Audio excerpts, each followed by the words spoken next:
नमस्कार दोस्तों, आपका एक बार फिर से स्वागत है एक नए वीडियो के साथ। आज हम लोग जो ग्रोइंग अर्बनाइजेशन है और उसके फलस्वरूप शहरों के जो बदलते हुए स्वरूप और आकार है, जिस तरह से भारतवर्ष में अर्बनाइजेशन हो रहा है और जिस तरह से ये एस्टिमेट किया जा रहा है कि अगले कुछ वर्षों में 60% आबादी शहरों की ओर आ जाएगी, तो हम ये सोचने को मजबूर होते हैं कि जो पहले की व्यवस्थाएं थी 60s, 70s, 80s, even 90s की, जब मोहल्ले हुआ करते थे, जिस तरह से गांव की संस्कृति लेके लोग अर्बनाइजेशन के बाद शहर आए थे, तो वो मोहल्ले जो थे एक प्रकार से गांव के ही रिफ्लेक्शन थे, उन्हीं के रेप्लिका थे, मिनी विलेजेस थे, जहां सभी लोग एक दूसरे से बिल्कुल गुथे हुए जुड़े हुए रहते थे और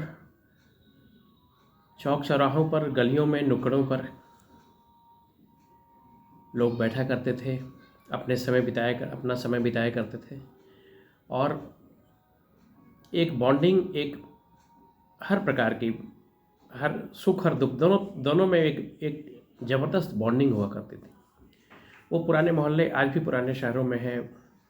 हम उसे देखते भी हैं, चाहे पुरानी दिल्ली हो, बल्ली मारा वगैरह हो, या फिर बनारस है, गया है, बहुत सारे पुराने शहर हैं जहाँ ये मोहल्ले आज भी हैं। और उन मोहल्लों में जो एक आपसी संबंध जो थे एक अलग ही लेवल के थे, भले ही बाहर से आने वाले को नहीं लगे। उस मोहल्ले में अगर कोई स्ट्रेंजर भी पता पूछता हुआ आता था तो पहले स्ट्रेंजर की पूरी बायोडाटा, उसकी पूरी हिस्ट्री, मिलने का पर्पस, किससे मिलने जा रहे हैं, क्यों मिलने जा रहे हैं, पूछा जाता था। चाय पानी के लिए भी उन्हें बिठा लिया जाता था, रोक लिया जाता था, चूँकि चौक चौराहों पर, नुक्कड़ों पर लोग रहते थे और किसी भी स्ट्रेंजर का एक वेलकम किया जाता था, किसी भी स्ट्रेंजर को उसका पूरा डिटेल दिया जाता था। लेकिन धीरे धीरे जो 90s के, लेट 90s और 2000 के दशक में, 2010 के दशक में, 20s में अब जो अर्बनाइजेशन हुआ है वो एक अलग ही रूप में हुआ है, जो हाउसिंग सोसाइटीज़ है। मोहल्ले के स्थान पर हाउसिंग सोसाइटीज़ आ गई हैं और बेशक हाउसिंग सोसाइटी में लोग,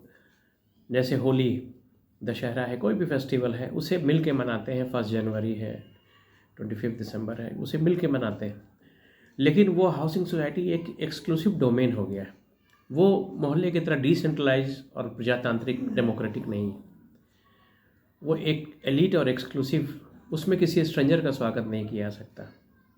उसमें किसी ऐसे व्यक्ति का स्वागत नहीं किया जा सकता जो वहाँ बिलोंग नहीं करता है, या जो तथाकथित रूप से उस एलीट ग्रुप में, उस एक्सक्लूसिव ग्रुप का मेंबरशिप रखने की अर्हता, क्वालिफिकेशन नहीं रखता है। तो जो एक डिसेंट्रलाइजेशन और डेमोक्रेटाइजेशन था, उसके बदले एक एक्सक्लूसिव ये हो गया। और एक बेशक चमकते हुए चेहरे हैं, बेशक एक सेलिब्रेशन एक नया आयाम ले चुका है, लेकिन अब कोई भी पर्व, त्यौहार, उत्सव एक इवेंट के रूप में हो जाता है और इवेंट मैनेजमेंट की तरह उसमें रंग गुलाल, जैसे होली हुआ तो रंग गुलाल रखे गए, अबीर रखा गया, खाने की तमाम गुजिया है, तमाम तरह के पकवान, पुआ पकवान हैं, लेकिन जो एक स्पॉन्टेनिटी है, जो सहजता है, वो उस प्रकार की नहीं है। एक कृत्रिमता वहाँ झलकती है। और जब मोहल्लों की हम बात करते हैं तो वहाँ किसी भी पर्व त्यौहार को मनाने का एक दूसरा ही तरीका है, जो बड़ा ही नेचुरल ये है। उसमें नेगेटिव पॉजिटिव सभी चीज़ें आती थी। बचपन में हम देखते थे कि कोई व्यक्ति गुजर रहा है और होली का समय अगर आ रहा है तो इवन नालियों से बोरे को भिंगाकर उसके शरीर पर, उस जाते हुए व्यक्ति के शरीर पर डाल दिया जाता था, कीचड़ भी डाल देते थे, और उसके बाद वो जो गालियाँ देता था उसको बच्चे या जो भी किशोर है वो एंजॉय करते थे। आज उस तरह की स्थिति नहीं बन सकती है, बिल्कुल एक युद्ध में तब्दील हो जाएगा। लोग इतने सेल्फ सेंटर्ड हो गए हैं, लोग इस बात को लेकर इतने आक्रामक हो गए हैं कि वो सहजता नहीं, जो सहजता और जो सरलता एक मोहल्ले में हो सकती थी, वो एक नेबरहुड में, एक हाउसिंग सोसाइटी में नहीं हो पाएगी। एक अलग प्रकार की कृत्रिमता रहती है और जो सेलिब्रेशन है वो ऐसा लगता है कि एक इवेंट की तरह है, उसे भी थोप दिया जाता है, एक नेचुरल सेलिब्रेशन नहीं हो पाता है। मोहल्लों की एक बहुत बड़ी खासियत ये भी रहती थी कि अगर कोई बूढ़ी माता है, कोई ऐसा व्यक्ति है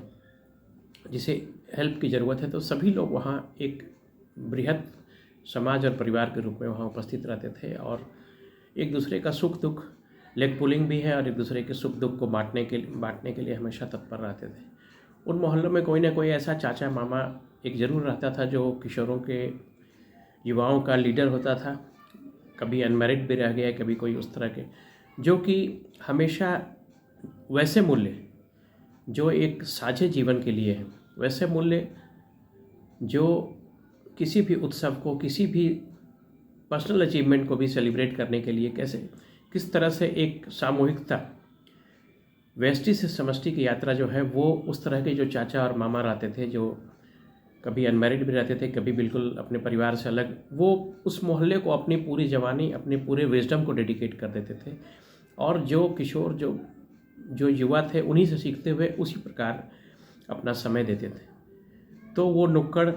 वो चौक चौराहा, वो गलियाँ, वो उसका स्वरूप बदलकर अब एक हाउसिंग सोसाइटी और एक कॉलोनी वो जो रूप लिया है, उसमें ठीक है कि लगभग घर हैं, बहुत बहुत बड़ी बड़ी गाड़ियां हैं और सेलिब्रेशन का स्केल बहुत बढ़ गया है, लेकिन जिस प्रकार की बॉन्डिंग, जिस प्रकार की एक सहजता होनी चाहिए संबंधों में, वो सहजता नहीं रह गई, बल्कि एक कृत्रिमता उसमें हो गई है और वैभव विलास का दिखावा होता जा रहा है। तो अभी भी आवश्यकता है। और इसमें रिसीविंग एंड पर कौन रहता है? इसमें रिसीविंग एंड पर वैसे लोग रहते हैं जो आर्थिक रूप से कमज़ोर हैं, जो किसी बीमारी से ग्रसित हैं, जो वृद्ध या लाचार हैं, जिन्हें सहयोग और सहारे की ज़रूरत है। ऐसे लोग हाशिए पर आ जाते हैं। लेकिन जब मोहल्लों का सिस्टम था तो वैसे लोगों को भी लोग उतना ही, ठीक है उसका भी लिमिटेशन था, लेकिन वैसे लोगों को भी लोग उसी तरह से मेन स्ट्रीम में रखते थे जिस तरह से रहते थे। वहाँ अमीरी का दिखावा नहीं था और सभी लोग इस तरह का, एक स्पार्टन सोसाइटी रहती थी कि कोई किसी अपने सक्सेस को, किसी चीज़ को फ्लैश नहीं कर सकता था, नहीं तो उसे रिडिक्यूल कर दिया जाता। और एक अजीब सी बॉनहोमी, एक हंसी मजाक का माहौल वहाँ पर उस तरह से रहता था। और जैसे ही वो चीज़ ख़त्म हो गई, एक हाउसिंग सोसाइटी में, एक जब न्यूक्लियर फैमिली एक सेंट्रलाइज हो गई, एक हाउसिंग सोसाइटी और एक उसमें, तो फिर वो एक वन अपमैनशिप वाली बात हो गई वहाँ पर। और वहाँ वो सामूहिकता नहीं है, बल्कि सभी लोगों के मन में एक ये दिखाना है कि अपनी सफलता को वो स्लीव्स पर लेकर चल रहे हैं, अपनी सफलता को, अपने धन और वैभव को, ऐश्वर्य का प्रदर्शन वहाँ पर रह गया। तो आवश्यकता एक बार फिर से सिंप्लिसिटी की है, आवश्यकता एक बार फिर से उसी मोहल्ले के सिस्टम में आने की है, आवश्यकता एक बार फिर से अपने समाज, अपने आसपास के नेबर्स से जुड़ने की है। और आज मेरे वीडियो का यही उद्देश्य है कि हमारे जो भी नेबर्स हैं, हमारे जो भी मोहल्ले, जो भी अपने सोसाइटी के लोग हैं, उन सभी से हम लोग जुड़े, उन सभी से मिले, एटलीस्ट उनका हालचाल जाने, उनके बारे में जाने। और कोई बीमार है, किसी को किसी प्रकार के असिस्टेंस की ज़रूरत है, आपके माध्यम से किसी को कुछ अगर मदद हो सकती है तो निश्चित रूप से करें। मोहल्ले का यही वैल्यू होता है, मोहल्ले का यही दस्तूर होता है। और एक हंसी मजाक, नोक झोंक, लेग पुलिंग, सारी चीज़ें चलती रहती है मोहल्ले में। जो टॉपिक्स जब नुक्कड़ और चौराहों पर डिस्कस किए जाते हैं, वो टॉपिक्स सारी चीज़ों पर होते थे। भाभीयों के बारे में भी, सुंदर युवतियों के बारे में भी, लोकल पॉलिटिक्स के बारे में भी, उभरते हुए जो नए माफिया, गुंडे, बदमाश, उनके बारे में भी टॉपिक, नई फिल्मों के बारे में भी जो शहर के सिनेमा हॉलों में लगी रहती है, topic any and every topic पर वहाँ डिस्कशन होता था, अंतर्राष्ट्रीय से लेकर बिल्कुल लोकल से लोकल तक। और इन सभी टॉपिक के बाद एक हंसी खुशी के माहौल में, एक लाइट माहौल में लोग अपने अपने घर चले आते थे। तो आज वो नुक्कड़ चौक चौराहों की व्यवस्था तो नहीं रह गई। आज सोशल मीडिया और मोबाइल है, जिस पर हम लोग निरंतर अपने आप में डूबे रहते हैं, सेल्फ एब्जॉर्ब्ड हो जाते हैं। और हमेशा हम लोग ये देखते हैं कि किस तरह से